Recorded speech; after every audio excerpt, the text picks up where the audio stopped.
Okay. Um,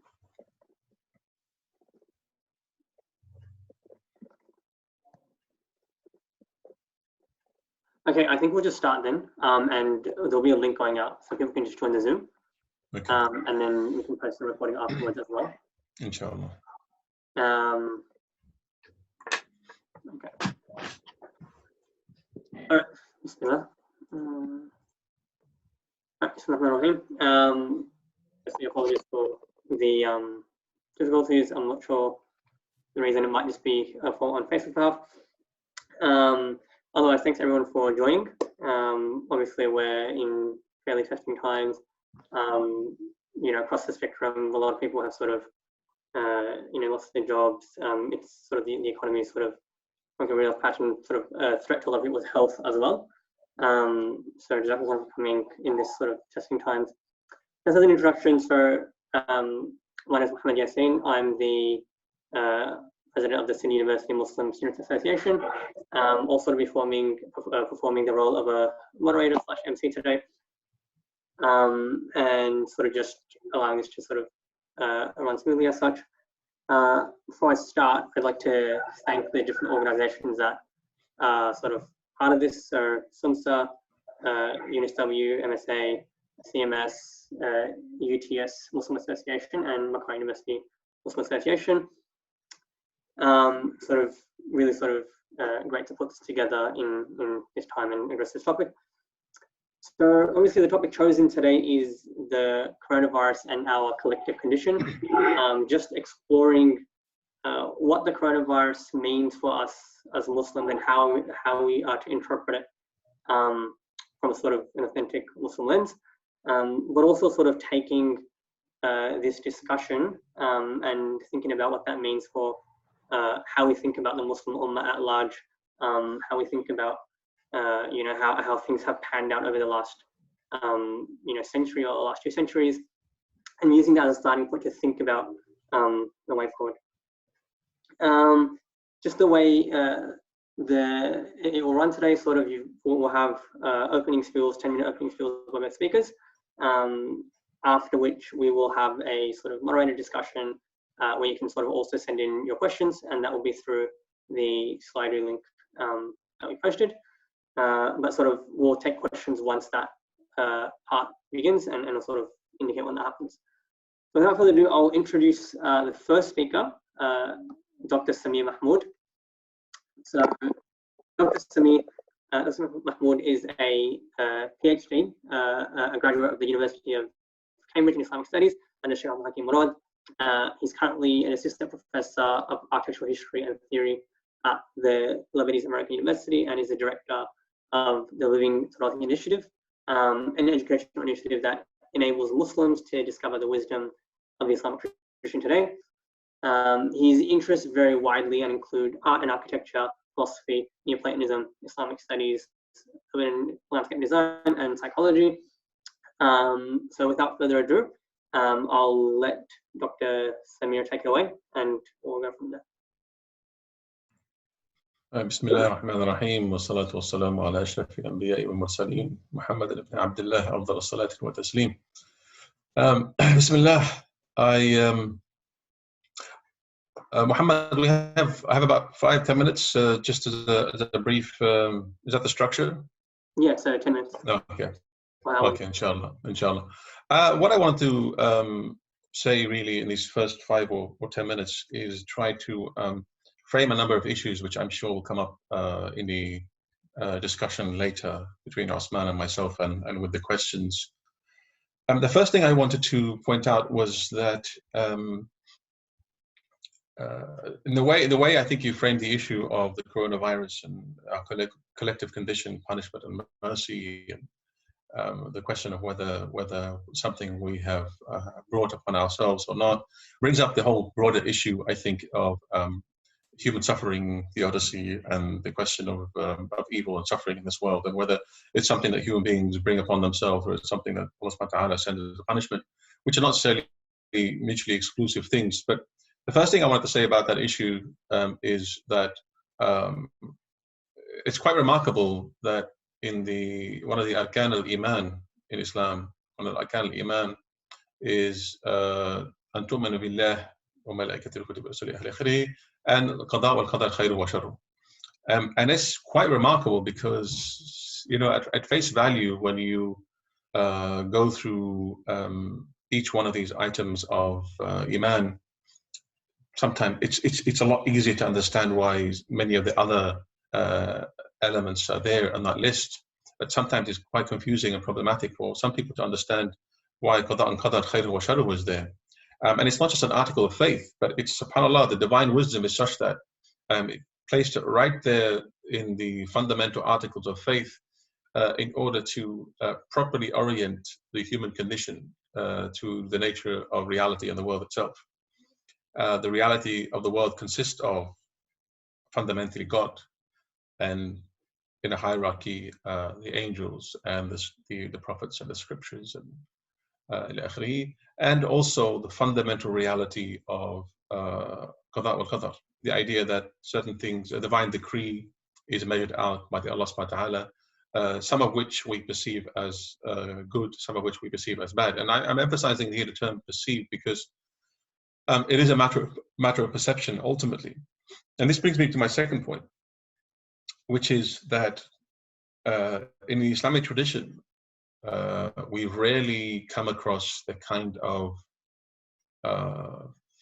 philosophical problem found in Western theology, Western philosophy called the problem of evil or the problem of human suffering. And that's very telling as to why it's so prominent in Western tradition and why it doesn't really take center stage in Islamic thought. And where it does in Islamic thought, where it does arise, it arises in certain theological discussions, but they're not the most fundamental of theological discussions, really. In the day-to-day life of most Muslims, it's not really an issue. By Allah subhanahu wa ta'ala placing this issue of Qada Qadar, Khayruhu wa Sharruhu as an article of faith, preempts or fundamentally orients one's entire being towards the reality of the world as it is, with all its manifestations. It's such that, existentially speaking, suffering is never really a problem for a Muslim, or at least it never was until the modern age. So within a traditional framework, it's not really a problem, and it's not an issue, and it's not a question. So a lot of the conversations we're going to have today, I think, are largely predicated on, in my opinion, a fundamental shift in Muslim thought in the modern era that has, where we have imported certain frameworks or paradigms of thinking, wherein this particular issue has become a problem. So civilizationally speaking, I think this is an important problem. It's not indigenous, and it doesn't naturally arise either from any reading of the Quran or with it, or any consideration of Islamic thought itself.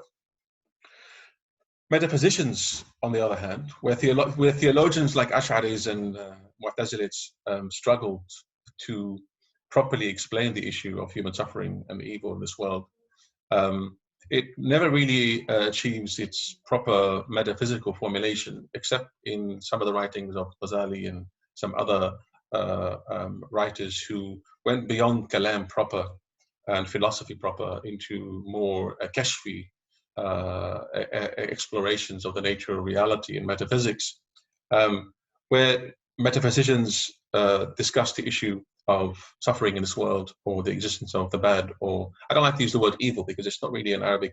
Shar doesn't translate as evil, but if we're going to use the word evil, the existence of evil in the world is quite natural, simply because the world is not God. God is perfect. Only God is perfection.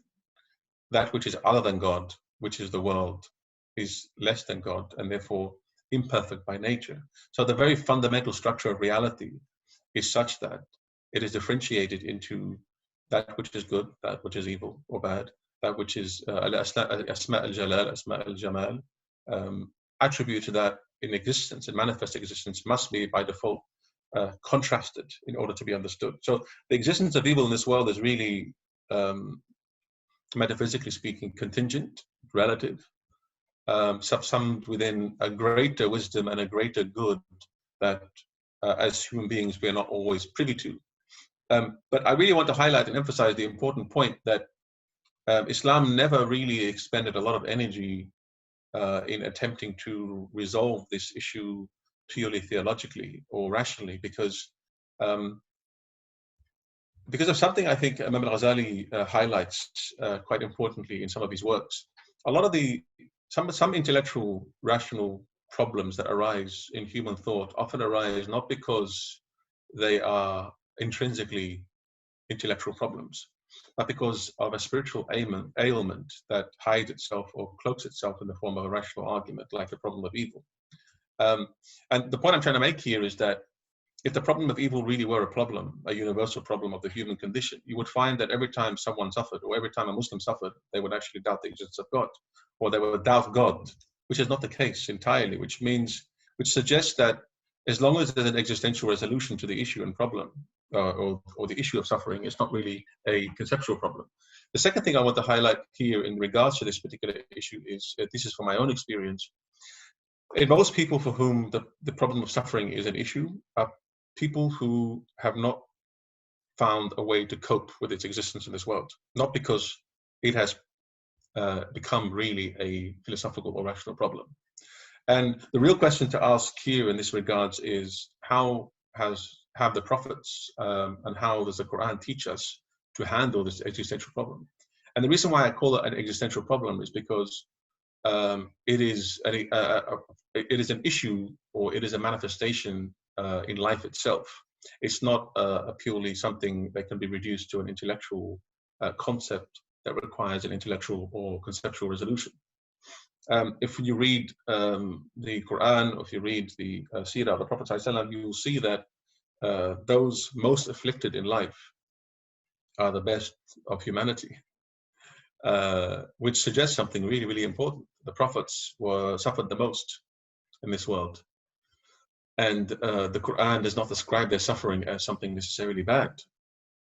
In many verses, we read, وَلَنُبْلُوَنَّكُم بِشَيْءٍ مِنَ الْخَوْفِ وَالْجُوعِ وَنَقْصٍ مِنَ الْأَمْوَالِ وَالْأَنفُسِ وَالثَّمَرَاتِ وَبَشِّرِ الصَّابِرِينَ. This is the idea, that the Quranic idea, that Allah subhanahu wa ta'ala was constantly test those believers with fear, hunger, loss of life, loss of possessions, and give glad tidings to those who are patient. Job, Ayub alayhi salam, the most paradigmatic prophet who suffered, is described in the Quran as one of the awab, he who returns constantly to God despite his afflictions. The story of Ayub is quite remarkable because he lived many, many, many years, almost 70 years of his life in prosperity. He had everything, and then suddenly one affliction after another, until he was afflicted with the worst of possible afflictions, which is the physical affliction of a disease that will literally eating the flesh of his bones. And his response is quite remarkable in the Quran, because what he says, وَأَيُّوبْ إِذْ نَادَى رَبَّهُ إِنِّي أَنِّي مَسَّنِي الضُّرُّ وَأَنْتَ أَرْحَمُ الرَّاحِمِينَ. Job, when he cried out to his Lord, great harm has afflicted me, and you are the most merciful of the merciful. And what we see in this particular, in Ayub's response to his situation, is that he doesn't attribute this evil or this suffering necessarily to Allah subhanahu wa ta'ala, but he does recognize in his prayer that the only one he should and can return to in prayer is Allah subhanahu wa ta'ala.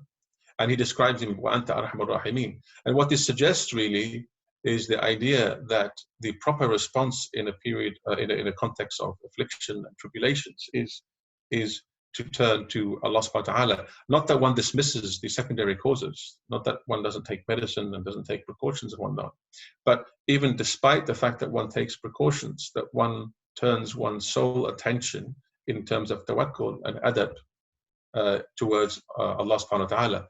If it wasn't for this affliction, if it wasn't for these tribulations, one has to pose the logical question: how does one grow?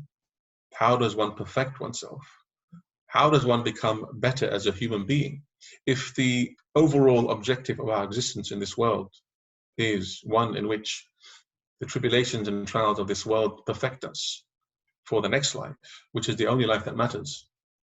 Then none of this is intrinsically objectionable. And it makes perfect sense. In fact, although the Prophet ﷺ never recommended that one call upon oneself any affliction. Given the fact that the best of humanity are the ones that suffer, this literally means the best of humanity are the ones that are given the opportunities in which, in the crucible of their suffering, their soul was perfected.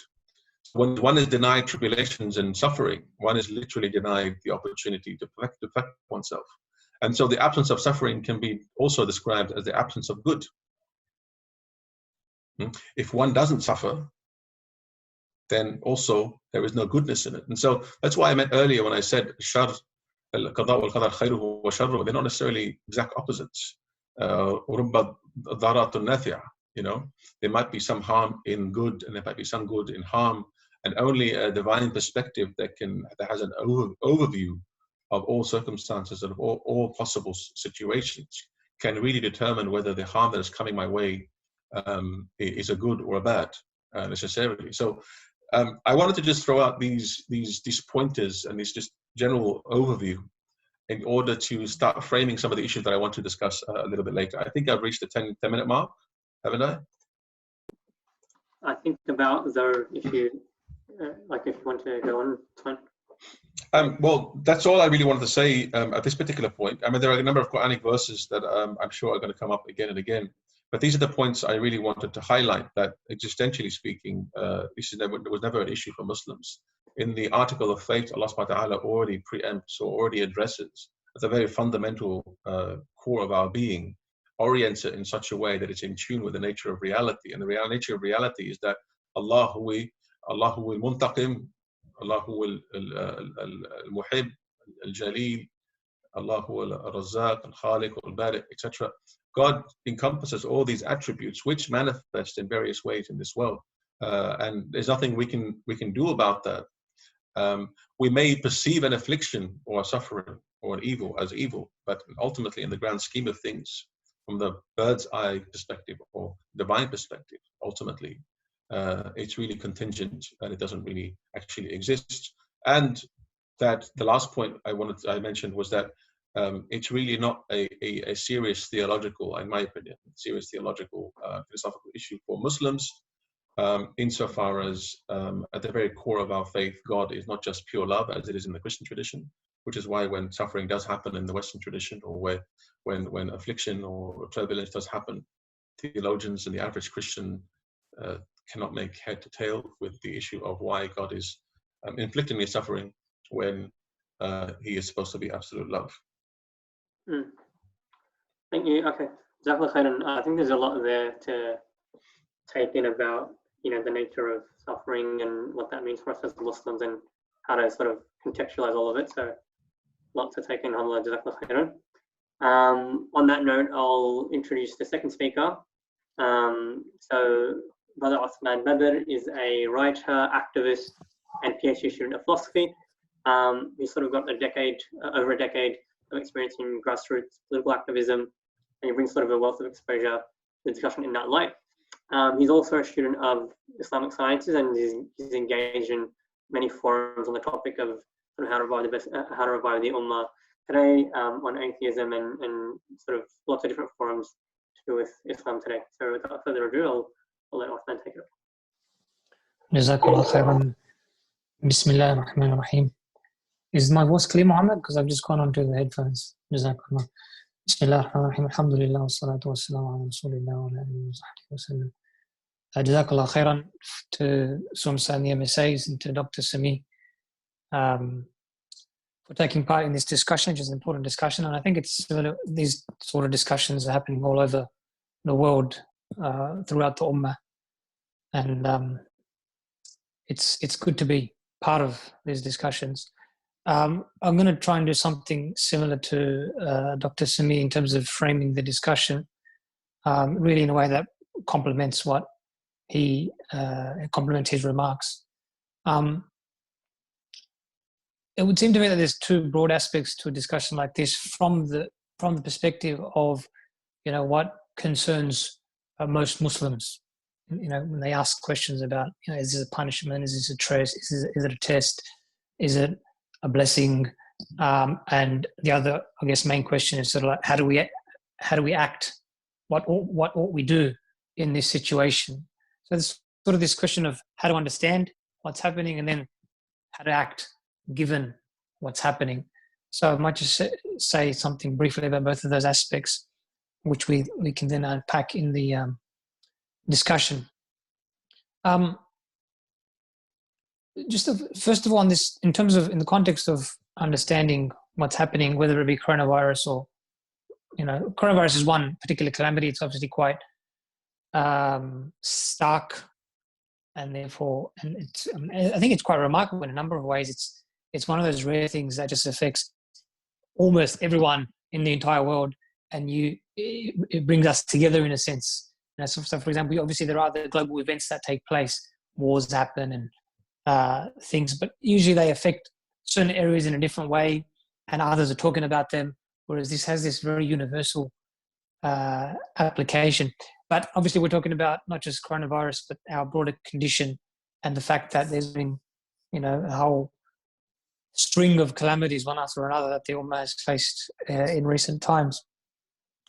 But when we talk about afflictions, and I want to use the word afflictions instead of punishment, I think it's a good place to start is to sort of ask, well, or to distinguish between different types of afflictions, because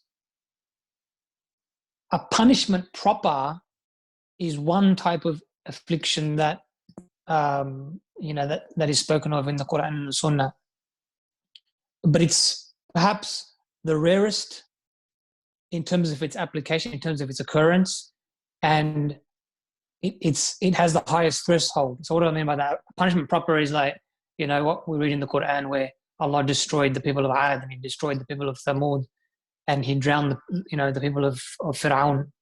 That's a punishment in the sense that we understand the word punishment, which is a retributive penalty. You did something wrong. This is punishment for that wrong. But there are many other types of afflictions. There are certain afflictions which are not, and what I'm trying to suggest here is that they're not punishments per se.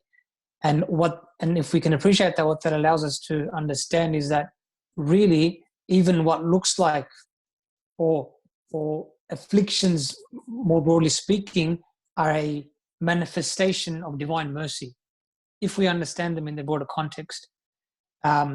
Because, as I said, you've got these punishment proper, but the vast majority of afflictions don't fall under that. Rather, we've got cautionary afflictions that serve as a caution or a warning, where even with them, the idea is that the hope is that you will return, whether it be a non-Muslim or a Muslim, an individual or a collective, that you will return. Allah Ta'ala says, وَبَلَوْنَاهُمْ بِالْحَسَنَاتِ وَالسَّيِّئَاتِ لَعَلَّهُمْ يَرْجِعُونَ. And we tried and tested them, we afflicted them with good and bad, a chance they would return. So that's one difference between a clear-cut punishment, right? We also have what we might call trialing afflictions. These are to try people. And I distinguish this from the first category, from the cautionary ones, because it's just a bit more neutral. You could be tried having not done anything wrong, because that's the point of life. It's a test, right? So Allah says, وَنَبْلُوكُمْ بِالشَّرِّ وَالْخَيْرِ فِتْنَةً. We'll try you with good and bad as a test, and to us is your return. When we also then have expiative or approximating afflictions, approximating meaning they're actually designed to bring you closer to Allah. And again, these are probably have a lesser scope of application. This is where you're being afflicted because you're doing the right thing, right? And Dr. Samir alluded to this, that the prophets and the salihun, fal-amthal, those who are closest to them in their piety and their salah, are the ones who are afflicted. And Prophet in the hadith said, مَن يُرِدِ اللَّهُ بِهِ خَيْرًا يُصِبْ مِنْهُ, that Allah wills good for, He afflicts him. So, in other words, the vast majority of afflictions are a clear manifestation of mercy. All right, and I say clear because even the punishment proper has a function to play for other than those who are actually punished. So, I think that's an important sort of broad framework of different types of afflictions that helps in a discussion like this. On the other hand, when we talk about how to act, what ought we to do. Again, here I think it's important to make a number of distinctions. People tend to say, and correctly so, that the ummah, individuals collectively, we're away from our deen to one extent or another, and therefore, some people read that as a punishment. I think that's probably not the right thing to do. I'd rather read it as a cautionary affliction, as a tanbih, or as a trial. In fact, I'd incline far more to the third category that I mentioned. That is just trials that serve a number of different purposes. So we're away from the deen. We need to come closer to Allah, and that's your understanding of what's going on. What you need to do. We're away. We need to come back to Allah, right? And I think this is true, but it's one of your truisms which is not as helpful as you want in a discussion about what I need to do in a concrete sense. And so here I think it's important to distinguish between what we might call metaphysical explanations or spiritual explanations. And that's always going to be the case, that because life is a trial and a test, and because you're always struggling and working towards Allah as individuals and as a collective, then it's always going to be the case that there's more that you can do. And what you need to do is improve your relationship with Allah, come closer to Allah. But I think the distinction I'm making here is between metaphysical, spiritual diagnoses and prescriptions, and more concrete, material, political, social ones. Right? And I think here, sometimes what we tend to do as a collective is to what I might call depoliticization, or I wouldn't say dematerializing, that doesn't sound right, but it's a sort of cannibalizing of the material, political, social space by an empty moralizing, by an empty sort of claim of spirituality. So it's like, and this is quite common, unfortunately. So, for example, speaking of some of the other major calamities that the Ummah has faced, or afflictions that she's faced, war in Iraq, war in Afghanistan, war on terror more generally, and the securitization and looking towards Muslim communities all over the world through the lens of security, and so on and so forth. When you had a major calamity like a war happen, and most of the time you would go to your next Friday Jummah khutbah, and what you would hear, I'd say 75% of khutbahs, and I'd hazard a guess around the world, but definitely in our Western context, would go something like this. This is unfortunate. This is a result of our sins. We need to come back to Allah. And I think that type of, and that's not to pick on khatibs, that narrative, I think, finds a lot of traction in the Ummah, because it's got some, traction to it. But the problem with it is, you're talking about deep historical, geographic, geopolitical, social, economic issues. So like the structural problems in the Muslim world, the poverty and the governments, the fact that we don't really have Islamic ways of life or Islamic systems that are implemented in the Muslim world. All of that, which requires analysis, political, economic, geopolitical solutions, details, is all sort of sidelined. And what we're left with is this idea that we're bad Muslims. We need to come back to Allah. It's true, but what you're doing is you've cannibalized that space. And if I asked you specifically, in terms of akhdh al-asbab, to use a more specific technical term, if we talk about, adopting the material means, what is it you're meant to do? You're saying I should just pray more and fast more, make more dua, do more dhikr. And a lot of times that is what is intended, right? But the problem again with that is, those are things that, yes, we definitely need to do, which we'd be doing, which we would be needing to do, even if this particular thing didn't happen, that war, that plague, whatever that scenario is. And so when you offer that as a solution, you're really just using the particular calamity as a placeholder, right? You've said nothing about it. And you're suggesting what should be done anyway as some sort of deep, solution or way forward for the Ummah. I think that's a problem, but we need to rather talk in more concrete, specific terms, in terms of what needs to be done. Whereas the vastly important, the indispensable spiritual aspects, those spiritual Islamic works are always going to be needed. You have to do them regardless, right? And yes, we might say in a particular situation, there's a greater need to do more, or, this is a sign or a warning that we need to pull up our socks in that respect. But what I'm suggesting is it shouldn't take the place of specifically addressing matters in terms of their material resolution, both in the sense of understanding the pixels, what's actually going on, but also in terms of solving and moving forward in terms of dealing with those issues. And as a final comment, I think we see some of that even more particularly in the coronavirus situation or COVID-19, where you have, again, people forwarding tawakkul and other suggestions in the place of, right? So it's like, this virus is not going to really affect Muslims because we believe in Allah, we have the right aqidah, or we do tawakkul, or we shouldn't really close the mosques because, we're praying and we need to pray more, therefore we can close the mosques, therefore, closing the mosques is the wrong thing, right?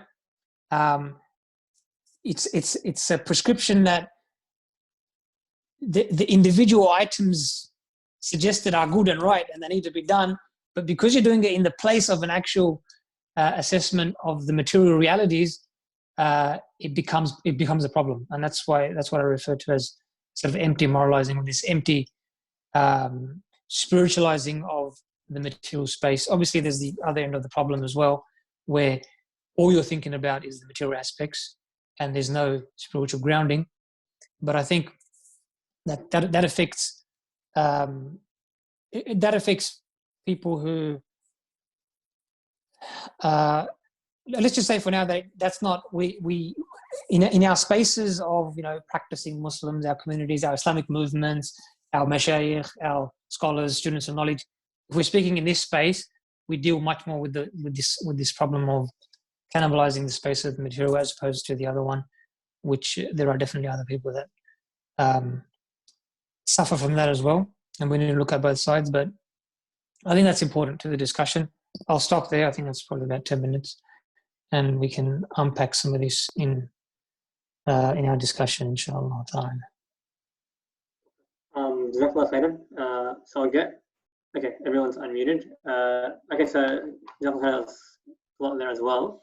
And I think it leaves a lot of space. I think you've identified like areas where the discussion needs to be, and it'll be good to engage that through this the discussion process. Just a note for the audience, so the latest comment in there, so app.slide.do, slide.do, and if you put that code in, you can sort of ask questions. So I'll be looking at that. So I'll be posing questions, and then if I see something there that I think it sort of fits in, I'll ask it. And you can also upload questions you like. So if you're there and you see something that you like, and you upload it, so it'll sort of be bumped to the top. I think the first thing I'd like to ask is, so with what you said, Dr. Samir, I think it makes when I listen to that as like an individual, and sort of when I think of sort of calamities that come to my life, it makes a lot of sense in sort of grappling with it in a sort of a view of suffering, a view of sort of Allah testing you and Allah sort of refining your soul as He did to a lot of the prophets that sort of went through hardship as well. But I'm curious to know what you think about sort of what Uthman has sort of laid out here, in that we need to sort of differentiate between, or not differentiate, but sort of there needs to be some more when we come to speak about the material and the political, and not risk sort of cannibalizing into a spiritual sort of discourse. So I'm curious to see how you view the material in that way. I don't really disagree with anything Sidi Uthman said. I think I started off by trying to highlight a few issues, particularly in regards to the problem. I think the problem of punishment, or the problem of evil, or the problem of suffering, really. And so that's what I really want to emphasize. It's not to suggest that there shouldn't be any kind of concrete measures. If you look at the way in which the Prophet ﷺ or Umar ibn Khattab, during that early period in his Khilafah, when the plague hit the Sham, the way in which they dealt with the issue, quarantined people, the way in which they in a very level-headed manner dealt with the issue, suggests that they took bil-asbab, akhadu bil-asbab. They adopted the secondary causes, or they adopted every possible material, logical, rational way of approaching the issue. That's one thing. What I was focusing on is, and that's very important, and we'll get to that in a minute. What I was trying to focus on is underpinning and underlying all that. One of the most remarkable things that Islam constantly emphasizes is that even when we are doing all that, see, one of the problems with a world that no longer believes in God, and I've had many friends who are atheists or secularists or secular humanists, and it's remarkable how much energy they pour into developmental work. Going out there with the UN, going out there with different agencies, trying to change the world, and that's all remarkable. That's all good work. But there's a certain aspect of that fundamental need to go out and change the world in this by these particular individuals that is problematic in my opinion, which is because there is nothing but this life, and that there is no justice anywhere else in any other dimension, that therefore all we can really do is work within the materialistic realm of cause and effect and try to bring about change in the world. Right? So my issue is not that we shouldn't do that. Of course we need to do that and more. And Islamic civilization is one long history of a civilization that does that and perfects it to a large extent. But at the same time has the other perspective, which is it's constantly has one eye fixated on eternity and the bigger picture. And the bigger picture is, for example, in this particular instance, if we focus on the particular issue of suffering, and the other issue would come with it, which is justice. There is no justice in this materialistic life on earth unless we stand back and look at existence in its totality. Justice is meted out, or justice is delivered only throughout the arc of life itself, which begins before our life on this earth and ends after our life on this earth. Right? So the Muslim is always and forever keeping at the forefront of their mind, in the foreground, the reality of Allah subhanahu wa ta'ala, and the reality that this issue of justice and suffering ultimately has its final meaning and final significance, really, with this broader picture, while at the same time doing everything they can in this world within the material reasons and causes that they have to manifest them ultimately. But a Muslim is not one who is fooled into projecting or investing all their hope in salvation in these causes only. That's the point I was trying to articulate and make earlier, because the world will continue to suffer, and the world and the causes will not be solved ultimately. Suffering will continue, and the world will forever remain not a utopia, but an imperfect world. The fact that the Muslim knows that the world is forever an imperfect world because it is not divine, in the sense that it's not the divine, it's not God, it's not Allah, means that our ultimate goal here in life is not to create or falsely project this image of a utopia where there is no suffering. This goes back to the whole idea today, for example, of literature on happiness. When we talk about why is there so much suffering in this world, the flip side in this secular world is we all want to pursue happiness.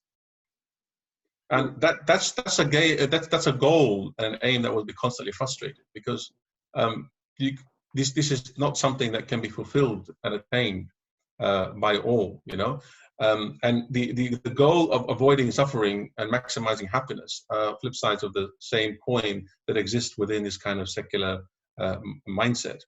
I think Muslims, we need to extricate ourselves out of this kind of binary understanding that afflicts a lot of contemporary psychological perspectives on these issues.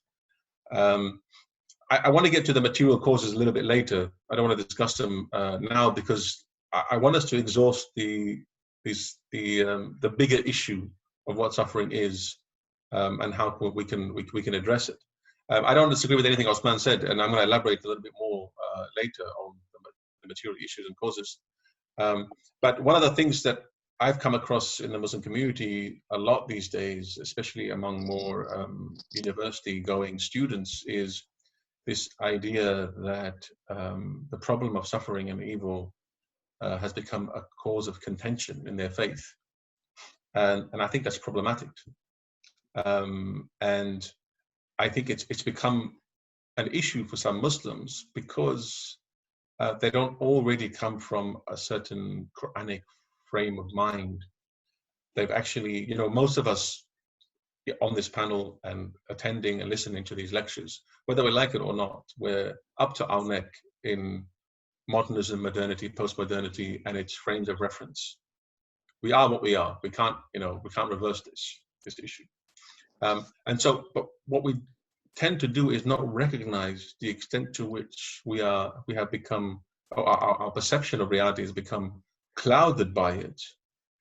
And then we bring to bear onto the Quran and to God questions that are intrinsically absurd and only make sense within this distorted view of reality. So I was trying to address this distorted view of reality to begin with, really. I hope I've been able to bring it across, because one of the things I'm trying to work on these days, and I think this is why I'm always preoccupied with it, I'm writing a lot of material for year 11, year 12 students based on issues. You know, what are the issues that are casting doubt into the hearts and minds of many Muslims today?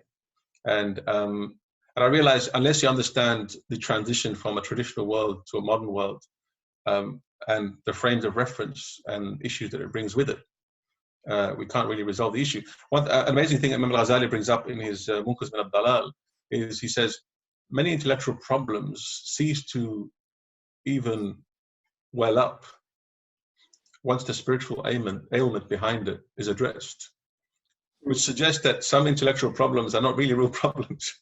They dissolve when the spiritual issue is addressed. And I think this is one of them. This is ultimately one of them. Uthman? No, I agree with that. I think because we haven't had pre-event collusion in terms of the particular points to address, the framing was slightly a little bit different. Yes, so none of my points were directly contesting or speaking to what Dr. Samir said. I was trying to frame it in a way that I thought was relevant. I think both these angles are extremely relevant. And I agree that the problem suffering is affecting Muslims now, Muslim youth and others. And that's, as you said, it's to be expected because we are all orphans of modernity. And even though traditionally it's not an Islamic, it's not a problem that our tradition and our scholars spilt much ink on, but because it is a problem in modernity, then it's coming across. And I've had to, in various debates and forums at university, this issue, particularly of suffering or the problem of evil, has come up a number of times. In fact, I remember Sydney Uni a few years ago, at IW, there was a whole talk just on this question of the problem of evil. If there is a connection there, I think,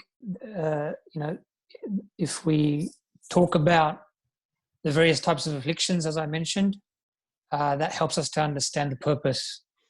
For me, the problem of evil suffers from a hidden premise, to be very blunt and concise, which is that there can't be good reasons for the existence of what is perceived to be evil, but they can be. And so, logically, from a familiar logical structural perspective, it's an invalid argument. And that's why I still fail to understand why even good philosophers give it so much time. I think what they do these days in the analytic tradition is to go, oh, there's this problem of evil that's conceptual, that's not that bad, but then the magnitude problem, it's a magnitude. You know, you can say it makes you a better person because someone in your family died, perhaps, potentially. But what about a tsunami that kills, you know, 1 million people? What about that? So, yeah, those are a few thoughts on problem suffering. I think Muslims predominantly who have some connection with learning and, you know, the masajid and practice, for them it's not a question. And usually it's the opposite that happens. It's like you suffer, you turn to Allah. It's not you suffer and you start doubting, does Allah really exist? It just doesn't happen. Dr. Smith spot on in that regard, even from not just from a current sociological observation, but from a fitra point of view. The Quran mentions numerous times that when they're in their most fragile or most difficult situations, the human condition returns to Allah almost automatically. And if it's one of these weird heresies, dare I say, of modernity, where it's the opposite, because certain arguments have been made, particularly in early modern philosophy, which were particularly aimed at trying to, you know, relegate religion to the side, and various arguments people have come up with and philosophers come up with. But anyway, that's, I think, all I have to say on that. Just to shift gears a little bit from the problem of suffering and evil, I think we sort of dealt with that a fair bit, and like, I think there's a lot of value there for kids at university that I think it does become an issue that's sort of thrown around in lecture rooms, and a common understanding sort of that is around today. One thing I wanted to touch on also was sort of, I think the question sort of on a lot of sort of Muslims' mind when they read about sort of, or when they think about the state of the Ummah today and sort of coronavirus as well, is that it's born out of this idea that things have just sort of, us as Muslims, that we sort of deteriorated very heavily. We've lost our way. We've, you know, we've forgotten our roots, and sort of, and that's justified in reference to sort of things that we see around. So, you know, we say, you know, common sort of phrases that we hear, you know, like, oh, our youth are sort of, you know, they're going clubbing, our leaders are all corrupt, you know, no one's praying in the masjid. So like all these things that sort of like we're really sort of lacking in. I think out of that sort of idea and out of that sort of thought process is born this idea that the reason why we're seeing all this sort of this war, conflict, decline is because sort of where we've lost our way, and sort of Allah in that sense is punishing us, or sort of, if we want to phrase it differently or think about it differently, it's sort of giving us an affliction.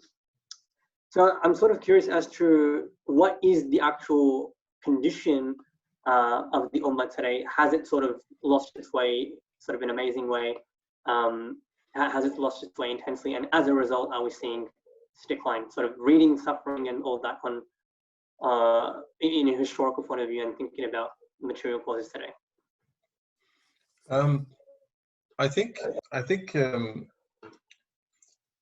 rather than speak in terms of the Ummah, I think we should speak in terms of humanity, because there's nothing we can do. All the good the Ummah does today benefits humanity, and all the bad the Ummah does will be at the expense of humanity, and vice versa also. I think one of the things that the Quran constantly reminds us of, if in Surah Al-Rahman, it says, وَالسَّمَاءَ رَفَعَهَا وَوَضَعَ الْمِيزَانَ, in Surah Al-Rahman. And in several other verses in the Quran, we read, عِبَادُ الرَّحْمَنِ الَّذِينَ يَمْشُونَ عَلَى الْأَرْضِ هَوْنًا. And many other verses in regards to this notion of divine rahmah and عِبَادُ الرَّحْمَنِ. An interesting commentary on this particular verse, وَعِبَادُ الرَّحْمَنِ الَّذِينَ يَمْشُونَ عَلَى الْأَرْضِ هَوْنًا, the servants of the compassionate one who tread the earth lightly. I like to translate that as tread the earth lightly. The commentary reads, those who do not walk upon the earth with arrogance, those who don't walk upon the earth seeking its defilement and corruption, fasad fil ard, those who walk upon the earth and who do not institute injustices on the earth, and that includes both the natural kingdom, the animal kingdom, and the human world. Right? And actually commentary after commentary on this particular verse reveals the extent to which the Quranic worldview tells us that the actions of humans on Earth, not just in their direct relationship to defiling nature, because in contemporary environmental movement, human beings have an effect on nature or the natural world because they dig up the earth because of their minds, or their instruments dig up holes in the earth, or they carve out the earth in search of minerals, etc. Or we dump rubbish into the earth, etc. That's a very direct way in which we affect the earth. But if you think of al-ard as a notion of al-ard, sama, and mizan in a more metaphysical sense, so the reality of the earth is not just its physical manifestation as dirt and soil into which we may put rubbish and defile it, but the reality of the earth is intertwined with the reality of everything else that lives on it. And so the defilement of earth also includes spreading injustices among human beings on earth. So social institutions and the injustices of social institutions have a direct effect on the earth and the cosmic balance. The mizan that the Quran talks about, and the many of the ulama talk about this, there's a cosmic mizan and there's a shari'i mizan. A mizan that governs the harmony and balance of the cosmos, which is fine-tuned by Allah subhanahu wa ta'ala to work perfectly and harmoniously. And then there is the mizan al-shari'i, and I'm not talking about just the shari'a al-Islami, but the various shari'a that were revealed on earth to institute the mizan or balance in governing the relationship between human beings and amongst each other and their relationship to the world around them. Any disturbance in the balance between the relation of humans, or the humans and the natural world or the animal world, has cosmic effects or consequences that bring upon those who perpetuate these injustices cosmic calamities. The Quran says that they are from Allah. Of course, everything is from Allah. But what the Quran also talks about, even deeply, is the deep entanglement, if you will, between the destiny of human beings and the destiny of the cosmos itself. And where we can directly upset a cosmic balance through a seemingly social act, if that makes any sense. The Chinese have this notion of heavens and this kind of harmony between this heaven and earth. And then if a king instituted any kind of injustice in his kingdom, it would be upsetting the harmony in the heavens. This is a very traditional idea in many cultures, in many Native American and Aboriginal cultures. How we treat each other and how we treat the earth has huge implications, consequences. Let me give you a simple example from several verses in the Quran that really highlight the way in which what we do is intertwined with the world. There are many ayat in the Quran, like the one about Nuh, where he says to his qawm, ثم إني أعلنت لهم وأسررت لهم إسرارا فقلت استغفروا ربكم إنه كان غفارا يرسل السماء عليكم مدرارا.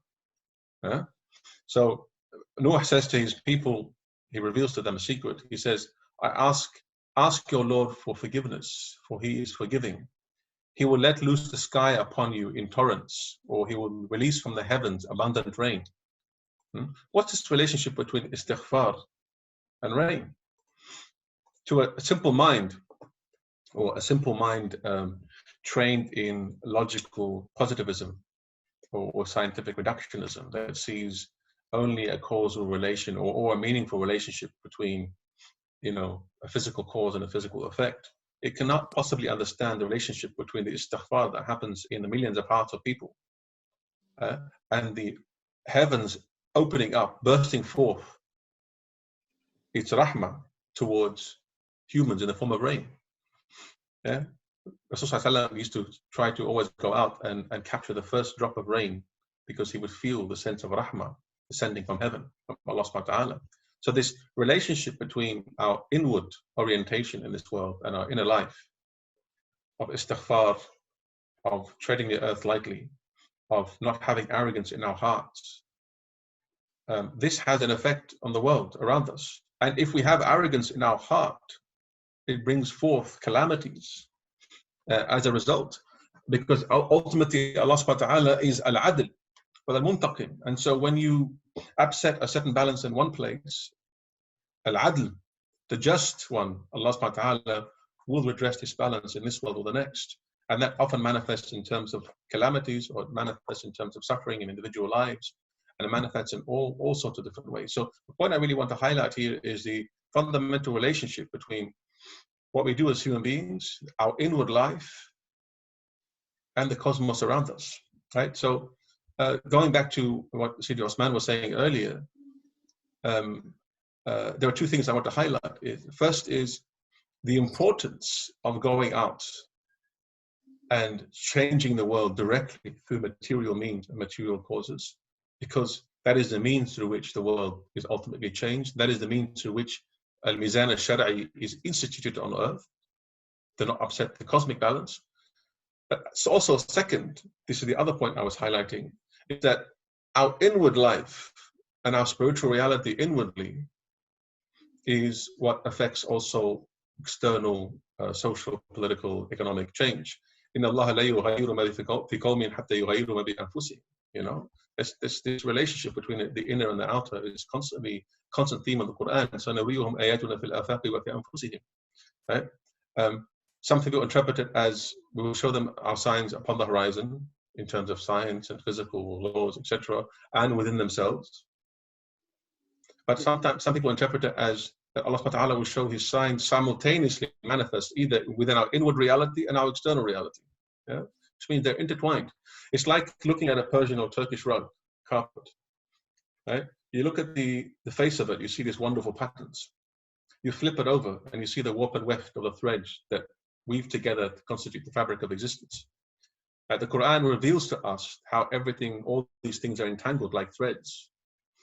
It reveals the connections among things, you know, but we see the face, the patterns, and the patterns often suggest that things are separated.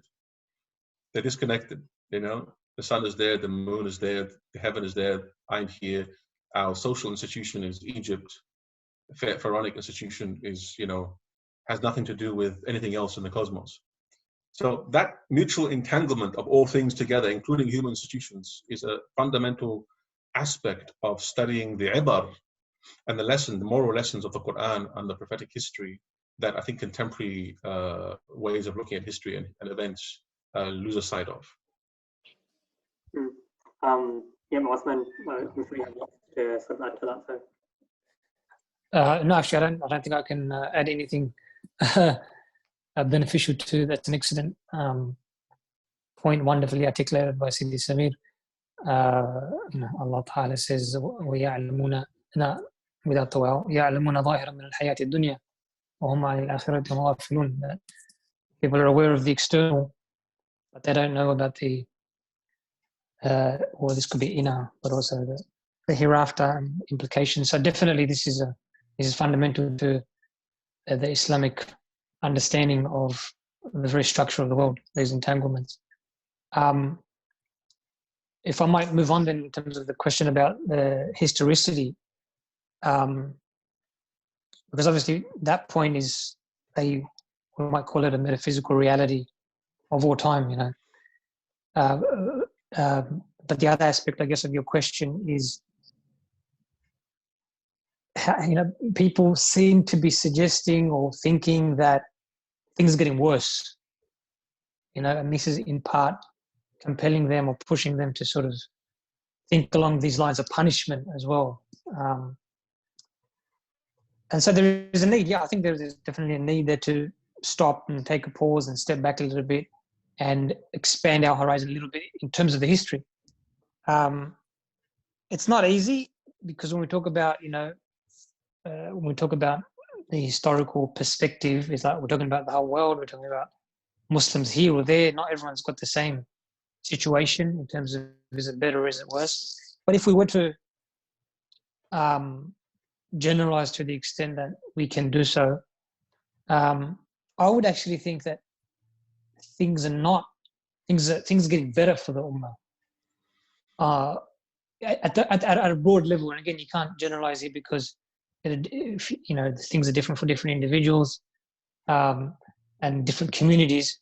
But if we were to speak, as I said, at a broader ummah level, and in this respect, I think people do have sometimes, many people don't have a historical perspective because history is not your most interesting subject. Not many people bother with history, but 100 years ago, I think the situation was far, far worse for the Muslim Ummah because, from one angle, this was the start, or in one sense, not the start, an exacerbation of the colonial period following the end of World War One. So, if you talk about 1920, for example, let's go back 100 years exactly.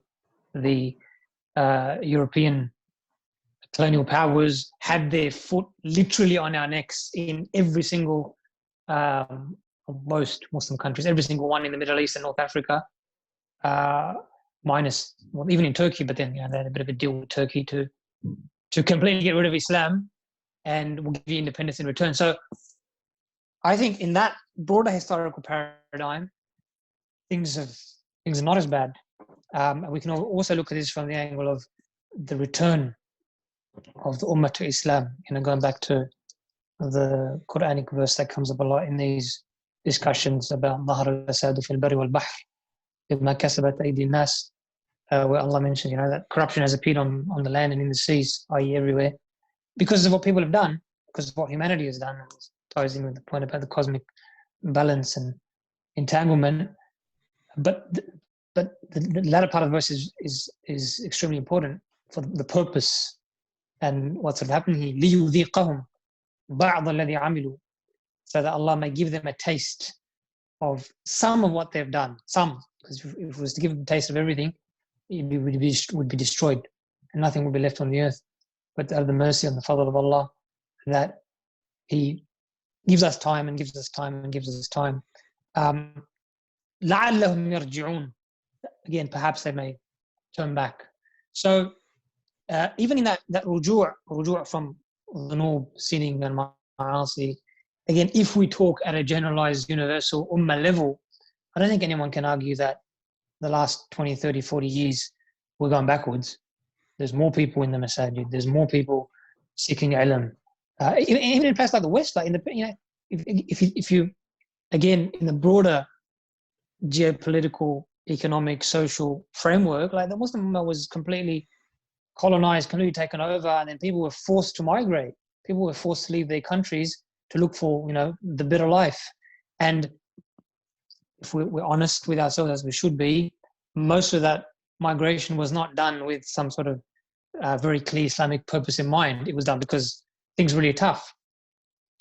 And people were looking for, greener pastures in other areas. And this is description. I don't think we're in a position to judge that necessarily in terms of it's right and wrong. But that's what happened. And the point I want to make is, in that situation, for the next generation that arose in the West, you could have completely, lost your Islam. You were completely here's the West. They've got their education system. There's no Islam, right? It's complete kufr. It's complete modern secular capitalist. You have to go into their schools for 13 years. You are indoctrinated in their schools. The entertainment industry, the freedoms, and what comes with all the freedoms. The Ummah could have floated away, drowned away in that, right? And that would have been not very surprising. But that's not what we've seen. Rather, we've seen what, even in some of the sociological literature has been termed the Islamic revival from the 70s onwards. Although the 70s pinpointing is probably because bigger events like the Iranian Revolution and whatnot have been given a greater than due spot, geopolitical big events that don't necessarily reflect what's going on the ground. But nevertheless, I think everyone can see that there's greater participation by the Muslims, the elderly and the youth. There's more people practicing Islam, women, men. There's more insignia that is Islamic. So in that context, to people to sort of go, to infer that, or to imply, because no one will do this explicitly, to imply that the Ummah, however slowly, however little, is picking herself up and moving towards Allah, and Allah punches her in return. That's not the Allah we know. That's not the Lord of Muhammad sallallahu alaihi wasallam. You know, the Prophet Muhammad is the one, the Prophet said in the Hadith Qudsi, relating from Allah, that if the slave comes to me walking, Allah goes to him running, right? And so I think, again, it's very difficult, and it's not right even to definitively say this is the purpose behind this particular calamity. You'd be working in preponderance there, but my sense, my inclination, as I said, is the Ummah is going through trials. They're not punishments in any formal sense. They're trials. Some of them are cautionary, so that's if we are away, we are doing certain things that are wrong, and it's a warning with the hope that people will return. But by and large, they're trials. And I think the Ummah is doing well with respect to them. And sometimes we have to be careful as well. And I'll make this my last comment. I think I'm just waffling on now a bit too much. Some things, particularly like a plague, like this thing which affects the whole world, we don't want to. I think we should be wary not to read too much into it, particular to Muslims, than is actually there, right? And I think the Prophet's Sallallahu Alaihi Wasallam statement about the eclipse is a good one. Whereas, like, you see eclipse, you see this massive cosmic event, and all of a sudden you think, you know, this has got to be something to do with that. That's the world. The world works in a certain way, right? Not everything is about us. And so a plague that affects everyone, where if you look at the numbers, the most afflicted nations are not even Islamic nations, the most afflicted. I think Iran's an exception in that respect, although now the European nations are far, far ahead in America. And I would really take the virus as business as usual. This is part of the natural manifestations that Allah Ta'ala, part of the sunnah of Allah, by which the normal test of human beings is done. And of course, Allah works in His divine, mysterious ways. No thing has to be standard for everyone. It affects everyone, but for someone it's a trial, for someone it's a test, for someone it's a means of nearness, because they were already coming closer to Allah. And now Allah will see how do you respond in this particular situation. So I think we have to, again, make some of these distinctions in order to look at these things a bit more closely. And on the point itself, I don't agree with this idea that things are far, far worse, and therefore now we're being punished and whatnot. Can I add a comment? Yeah. Just in regards to, I agree with Akhi Uthman. If you read the literature during the period of the Suqut al-Khilafah in the 20s, you find a mixed response to what was going on. But in retrospect, who's to say that the calamities that ultimately befell the Islamic world at the time, which were immense, were not preparing for a new age and a new role for Islam. We simply cannot know these things. But what we do know in retrospect is that the modernism and modernity, which emerged in Europe 300 years ago and hit the southern and eastern shores of the Mediterranean around the late 19th, early 20th century really hard, hit them like a tsunami. This 20th century German philosopher Heidegger has this wonderful description of modernity as a tsunami. And there's nothing much you can do about a tsunami when it first hits. But I think the great opportunity, and reason why I think we live in a very different age, an age of great opportunities right now, this particular moment in human history, is that we're witnessing the final collapse of this Promethean project called modernism and modernity that has reached its limits. Literally, it reached the limits in terms of its destruction of the earth and the planet, moral decadence to a large extent, and it's no longer viable or sustainable. The cracks in the system are showing everywhere. This is an amazing opportunity for the Islamic voice, globally speaking, to start participating in the global conversation about the future of humanity. Do we want a humanity in which the reign of science continues unquestioned, supreme in its reductionism and materialism? Or do we want a future in which many aspects of a traditional worldview, cosmology, and philosophy, is particularly in its complex perception of reality and the world, is brought into the fold and into the conversation?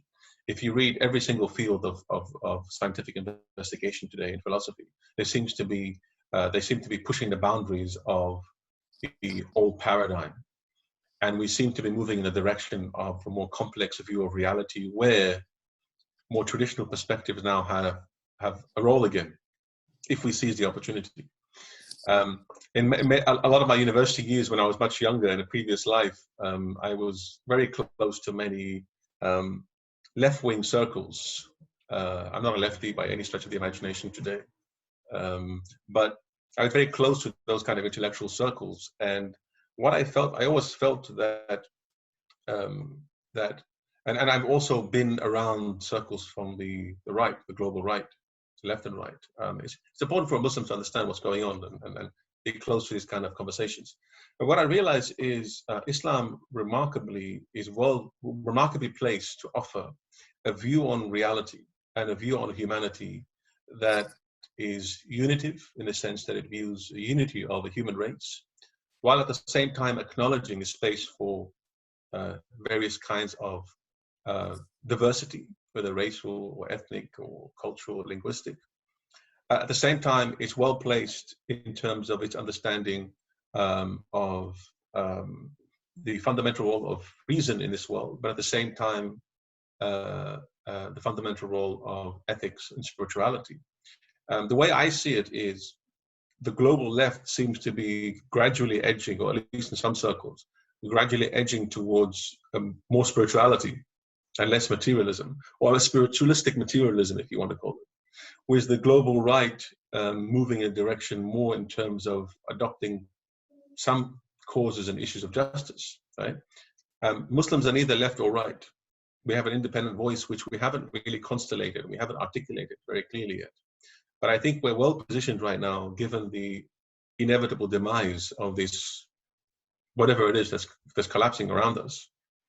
And I don't think it would have been an ideal opportunity 50 years ago or 100 years ago. It had not yet exhausted itself, which means that if a Muslim was living in the 1920s, يتحسر على سقوط الخلافة, bemoaning the collapse of the Khilafah, he or she probably wouldn't have been aware that there was nothing, I think, one could have done at the moment to stop the unleashing Leviathan on the world. And it is with us now. It's globalized, and it had to take its mother. It had to take its course to a certain extent, and it is taking it. I think it's reached. Tsunami hits and then recedes, and now we're in the period where it's finally receding, and we're waking up to witness the world largely destroyed. But from this destruction is an opportunity. And if you think about it, it was only 80 years ago that the Khilafah fell. In the grand scheme of things, in a view of history, the long view of history, that's a blip, but no one notices. It's important to bear that in mind, because I was once talking to a sheikh, and I said to him, Sheikhna, in a moment of weakness, we all have these moments. Sheikhna, Allahu Akbar. I'm from Lebanon. I've witnessed enough of the Lebanese-Syrian war, Lebanese civil war, and the Syrian war, and 2 or 3 Iraqi wars, and I don't know how many other wars. I can't really keep count of them. To feel like I live in a world where the apocalypse is always happening. And he said to me, we are all in the hands of Ar-Rahman, the compassionate one. He turns us as he wishes, and that history or the world and events in the world are unfolding precisely the way they must. We often forget that at the helm of this ship is a captain. So I don't think we're worse off right now, or maybe we are, or maybe we're not. But I do think, I am sure of one thing, that we have the opportunities we have now that have arisen were not there 80, 90 years ago. The question is what to do about it. Exactly. If I just jump in before, because this was sort of the last discussion point I think would be good to go through. So obviously, Dr. Samir, as you said, sort of like there seems to be some sort of an opening. Things, the world as it's set up as of now seems to be failing in sort of a lot of ways.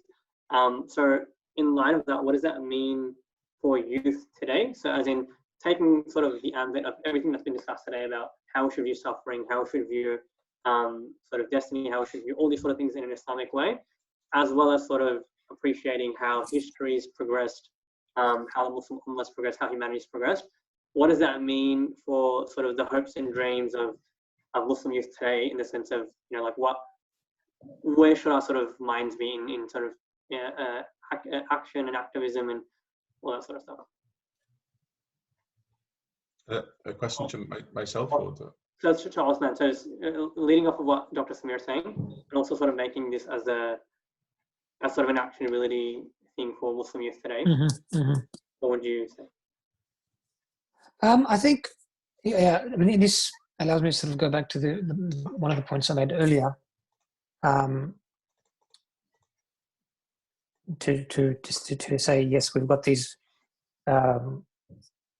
more persistent metaphysical causes that need to be understood and need to be acted upon and dealt with. But at the same time, we need to think about the material causes, and I think this is where this question is now going. At the same time, I think it's important to distinguish between different types of people. So if you ask about the youth, I think the youth, we can't overburden people with more than they can do, right? So I think the youth have to deal with a general issue that we face as an ummah, that yes, there is a distance from the deen of Allah, there is a distance from Allah, there is much work that needs to be done on that front. And one way of expressing that would be, you know, prioritizing Allah in our lives, which is at the core of our deen, right? In many respects, many of us, including us, I should speak for myself, we don't do that. We fail to do that at various lengths, and it's an ongoing struggle to do more of that. I think that's something where the youth need to, that needs to be their guiding light. Where can I improve myself? Where can I do more? Where can I take more responsibility? And that's not easy, because you start off embedded in a way of life, the modern way of life, which prioritizes the worldly. And so you're almost always working against the current, which is why, I mean, even if we take a look at our community, Muslim community in Australia or any of the, you know, any countries in the West, a humbling reality is that it's a small portion of the Muslims, it's a minority of the Muslim community that is what we call practicing, for want of a better terminology, right? There are many other people that have just moved with the grain in having come to the West, right? And so I think it's an ongoing struggle, but this is what the youth need to focus on, trying to do more, right? And that starts with this recognition that it is my responsibility to better myself, to seek more knowledge, to develop a relationship with the Quran, and to participate in the community as well. So there's a number of, I don't think it's now the time to talk about those particulars in terms of what you can do. There's a number of different things you can do. I think what's important is that sense of responsibility and that sense of the need to do something, to do more, right? And in the end, as I always like to say, Allah Ta'ala wants to see two things from us: sincerity and dedication, right? Sincerity and diligence, right? The rest is details, where and when and how and with who and the rest of it. I think the reason I'm emphasizing this point is because I feel like there is one of our starting problems as a community, as an ummah, is not enough people put their hand up in all sorts of scenarios. You can talk about the MSA scenario, right? You got 1,000 Muslim students on campus, and we struggle to get volunteers to do this event, do that event, and the MSA is always behind the 8 ball, as Mahmoud would know well as the president of an MSA. And that just plays out everywhere, right? So I think that's the starting point, a recognition that I can do more, I need to do more. And in this sense, yes, I do play a role in the broader collective condition of the ummah and where she moves to. And the particulars of that, the only thing I say about the particulars of that is that I wouldn't restrict them to what we understand to be spiritual. Because I think that's understanding wrong. Every action you do for the sake of Allah is spiritual, even the political, even the material actions that we spoke about. But I wouldn't limit them to that. So what I wouldn't do is this sort of thing. Things are bad. Okay, what do I need to do? Pray more and fast more and do more dhikr. You have to do that, but that's not sufficient. That's not Islam. Islam is broader than that, right? We want to think about our mu'amalat and how we live and how we interact with people. We want to think about our knowledge of Islam. We want to practice on the basis of knowledge, and we want to think about what we might bring under the rubric of da'wah or nasiha, amr bil ma'ruf, whatever the various terminologies in Islam. But your active participation in the community, which obviously has various manifestations. That's what I say for the youth, right? And I'm saying that because that's a question. But I would distinguish the youth from the movers and shakers, who I think have a lot more responsibility and therefore a lot more burden to do many other things along similar lines. Again, I think the problem is similar. We tend to, as I said, cannibalize a particular realm, a particular space in a way that is problematic, I think. But we do have to make this distinction that there are different burdens and different responsibilities and different groups and segments within the Ummah. I would add we need a critical mass of Muslim youth dedicated to more than just engineering, business, law, and science. Mm-hmm. We need a critical mass of Muslim youth who are able to plunge into a wide variety of other subjects, who are able to understand the unique spiritual perspective that traditional Islamic civilization offers, the unique fiqhi perspective, the unique ethical perspective, the unique philosophical perspective that it offers, and then understand the unique problematical issues of modernity and modernism, and then be able to then engage and develop in a process of tajdeed, which is a collaborative effort. But unless we have a critical mass of people who can do this, I don't see Muslims participating in this wider global conversation. At the end of the day, most of the problems today are global. Islam came as a message to humanity. Right? It's for Muslims. It's for Muslims. But a Muslim is potentially anyone, because anyone can become a Muslim. So potentially, your potential audience is humanity. Right? And the problems today are global, human problems. And Islam and Muslims seem to be irrelevant to most global conversations, and people tend to ignore us because we have nothing to offer. Yeah? I think we've misdiagnosed what we need to do to move forward. You know, Dubai is becoming another Manhattan, and various other parts of the Muslim world, you know, feel like the way to develop and move forward is to just mimic or ape what's happening in the West, unless we start taking the initiative. And we can't really start taking the initiative to offer an alternative model of civilization, unless we have a critical mass of people who are able to diagnose the situation by properly understanding what the spiritual spirit is about of Islamic civilization, and then able to engage with what the modern world has to offer and the issues and problems that it causes. And this takes a monumental task. So there's a reason why some shuyukh around the world seem to always usually offer unique perspectives on issues, because they possess this quality.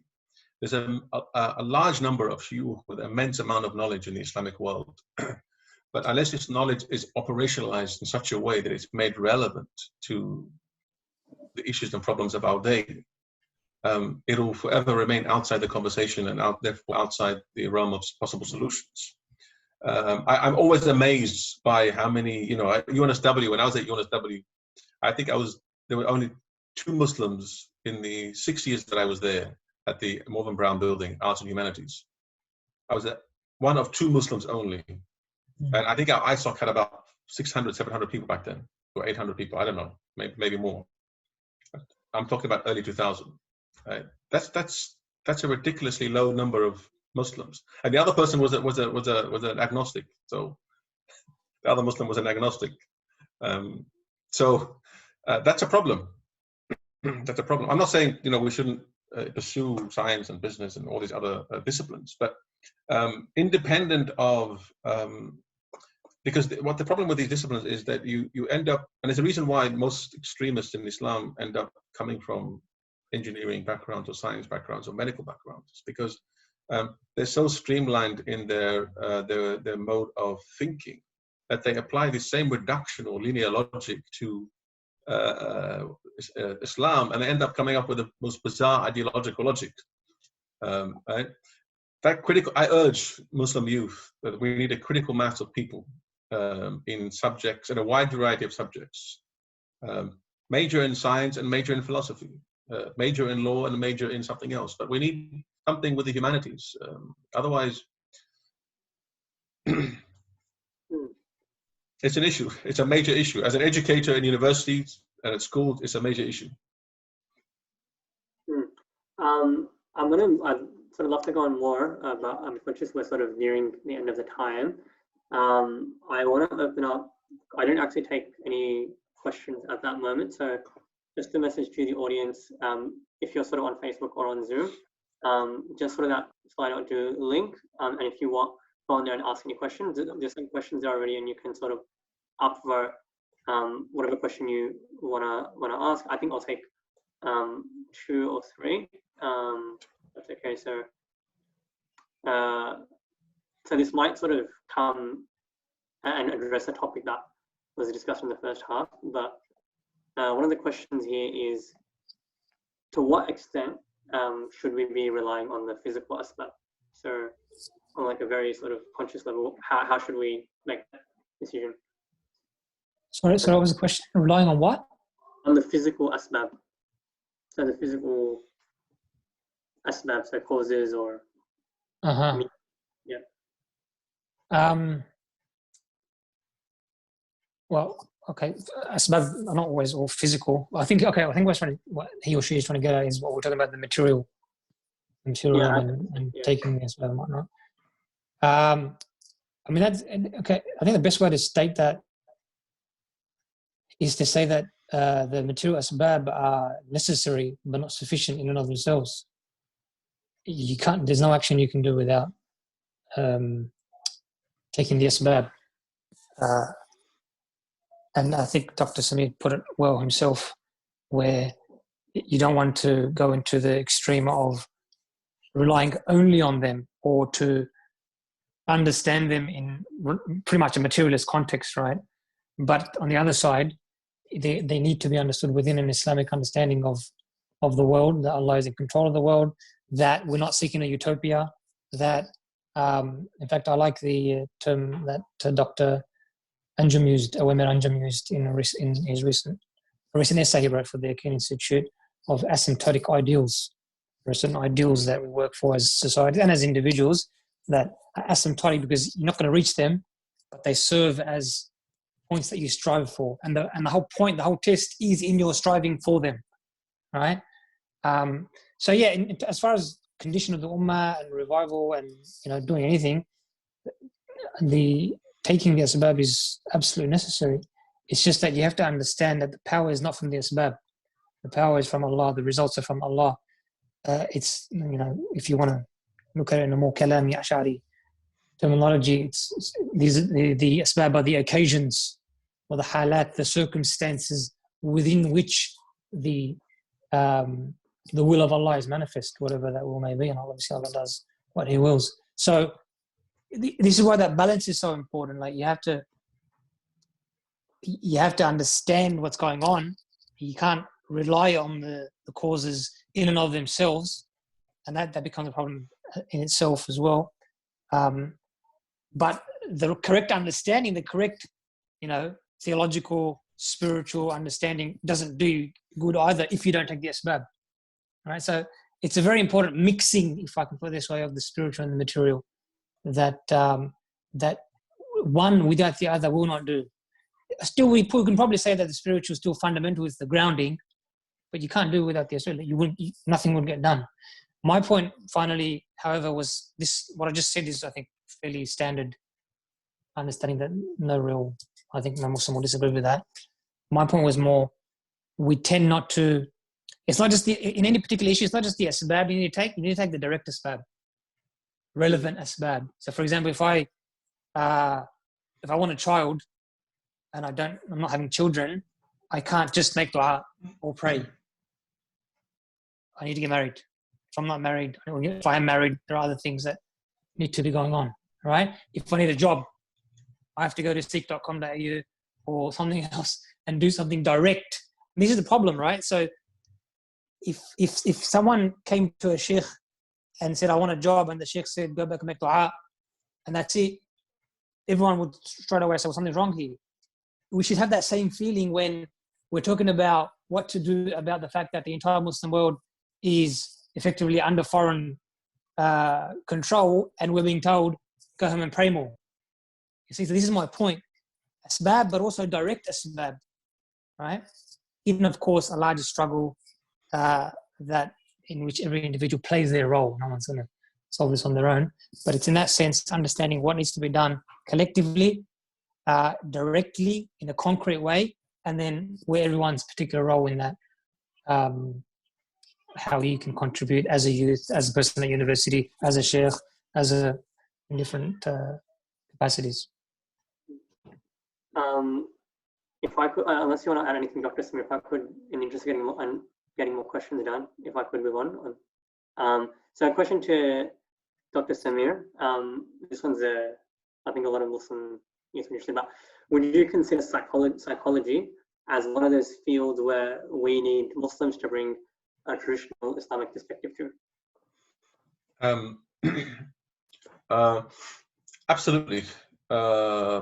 Because look, I've been part of almost 15 years now, part of several projects or several attempts to launch traditional Islamic therapeutic framework. I don't want to use the word psychological framework, but therapeutic framework, because of a number of reasons. One is the extent to which I see a lot of contemporary Muslims seeking psychological help from psychologists who use paradigms and models that don't fit a Muslim psyche or don't fit a human psyche necessarily. They have benefits, but they're fundamentally flawed in the overall paradigm. Second, I've seen so many Muslims lose faith because of these perspectives on psychology, whether it's Freudian or whether it's Kleinian or any of these schools of thought. Third, because the urgent need to have a contemporary therapy of the soul today that is urgently lacking in the Muslim community. You know, today when someone comes with a psychological problem in some parts of the Muslim world, comes to a sheikh and says, "Sheikh, I'm losing my mind, madness. You know, you're possessed by jinn. Go pray, do these things, read these things, and all will be fine."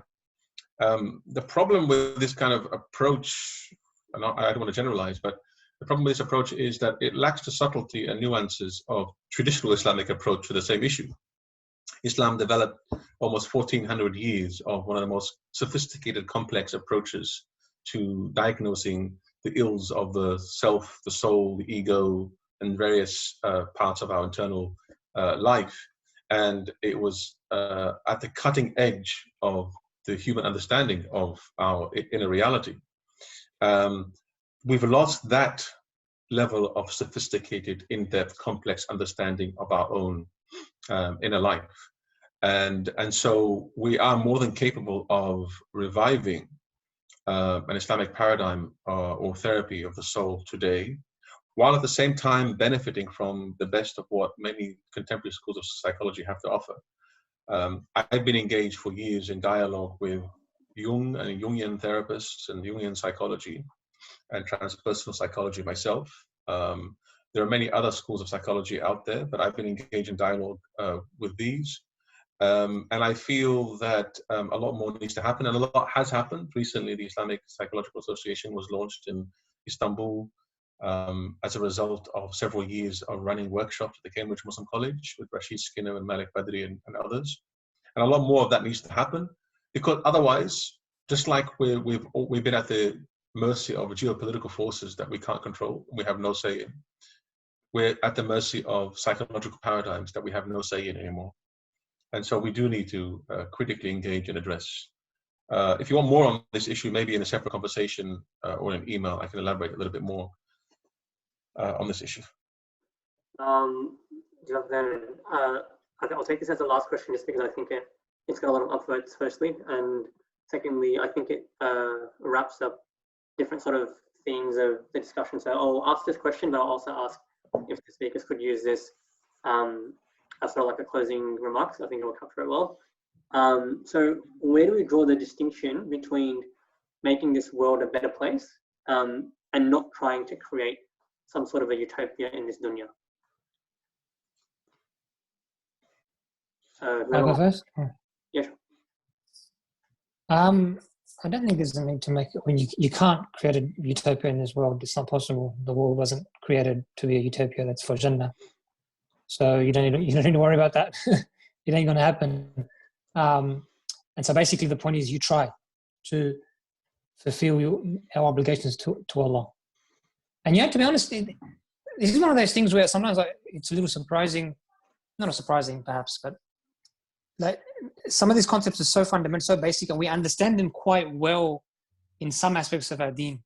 But as soon as we move to some other aspects, political aspects, economic, social, they seem to become aporias or these different. For instance, like let's take something very basic, salah.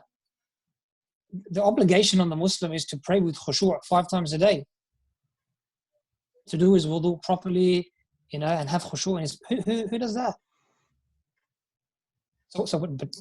But no one sits there and goes, oh well, that's never going to happen. So let me forget about praying. I'm chasing after this dream, and it's not going to happen. Like no one does that. It's like a clear concept that it's an ideal that we continuously strive for. We're going to fall over again and again. We ask Allah for help. We ask for His tawfiq. We're grateful when we get those few moments of khushu' here and there. But it's an ongoing struggle, right?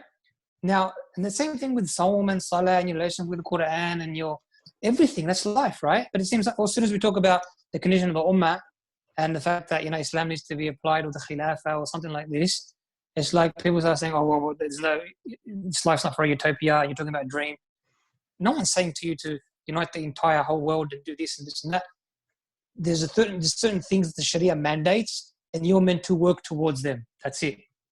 You play your role within them, right? And so the key there is to try and understand what needs to be done, how it can be done, what role I can play, you can, and even here, there's no definitive answers here.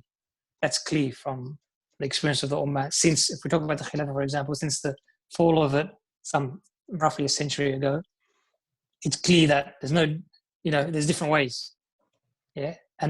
But I think the larger problem is not that there's different approaches. Some people tend to go, oh, there's all these different groups, all these different movements, creating disunity.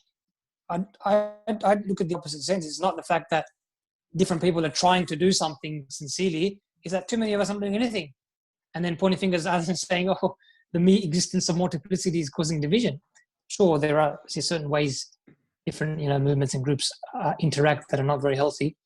And obviously groupism, everyone's affected by that. But fundamentally, everyone needs to, as part, and this is the point, not something separate. This is what I think part of my sense of the original surprise that I mentioned is a certain secularizing of our thought.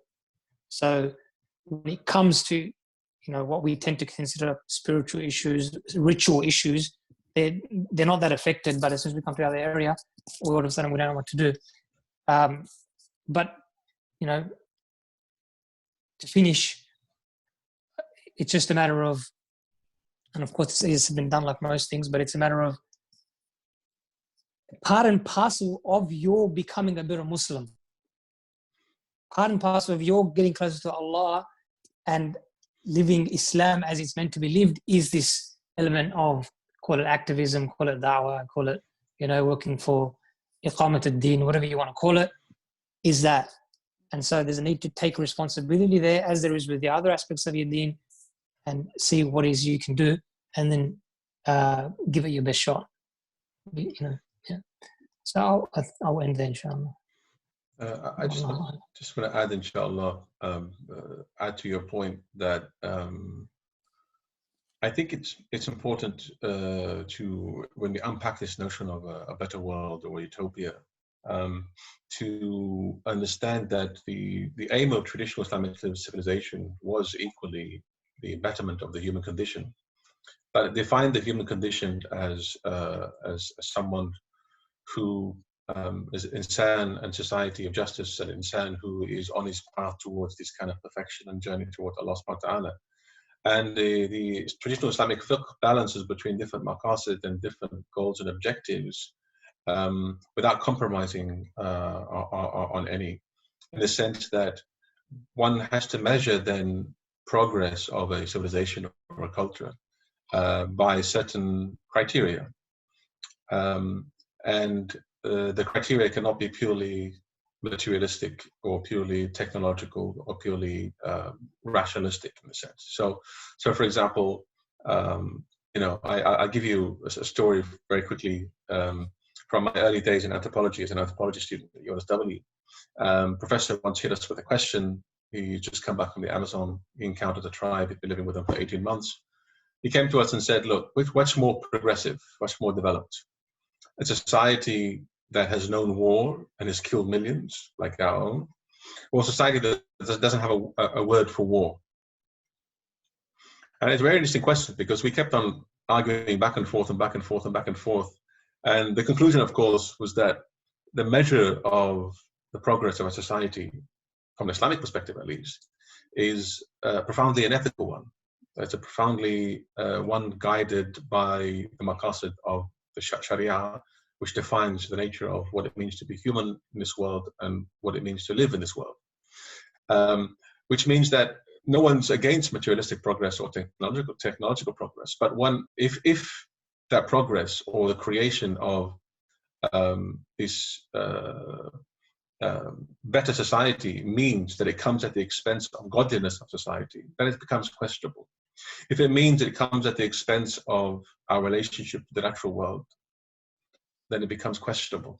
If it means that we unify all races under one language at all expenses, under something called the nation state, at all costs, then it becomes questionable. And so this 18th, 19th century evolutionary view, or 19th century evolutionary view of the nation state as a culmination of the march of history, at all costs to achieve some kind of materialistic utopia in this world, is, I think, the target of at least my criticism when I reject the notion of utopia. But as Uthman said, it doesn't mean that we shouldn't aim towards the betterment of the human condition, as long as we keep in mind certain criteria that we have to meet all the time. There's sanctity of life and property and many, many, many other things that some ulama of maqasid today increase or create these subcategories of, which is very important. So, at the beginning of the 20th century, if one were to ask, was European society the most advanced history has ever known? Well, a lot of the writers would have said yes. But by 1918, everyone was in doubt. After the First World War, everyone was in doubt. So we have all this technological progress, all this material progress, but we seem to be slaughtering each other in a manner worse than animals. So I just want to leave you with the thought that the betterment of the human condition always has to have certain kind of criteria guided by the maqasid of the Sharia, defined by Allah subhanahu wa ta'ala, and that any progress can never come at the expense of any of these. Which raises the question, is contemporary materialistic technological civilization more advanced than, I don't know, the smaller communities of pre-Socratic Greece? I don't think anyone can really answer the question in the positive. I think that's the topic for our next panel. I think we'll leave it there then. I'd like to thank both the speakers, Dr. Samir and Uthman. Usually we have gifts to give you, chocolate boxes or something, but fortunately because of the coronavirus we can't. But thank you nonetheless. Just a sort of note for the audience. Thanks for tuning in. Just a note, tomorrow inshallah there will be an inter-MSA event, Ramadan in lockdown. It'll be sort of a webinar to prepare you for Ramadan in these times. So we've got Sheikh Abu Bakr Zawd, Sheikh Huzaifa Saleh, Sheikh Abu Ismail, Muhammad Madan and Adam Khan, sort of speaking on various topics to do with coronavirus and how we're going to approach Ramadan. So please do tune in. That starts at 7 o'clock tomorrow. It'll be on Zoom, and it'll be going around different threads and on Facebook as well. So I look forward to that. Otherwise, thank you so much, speakers and attendees for participating, and we'll end it there then, inshallah. Okay. Thank you. Jazakallah khairan.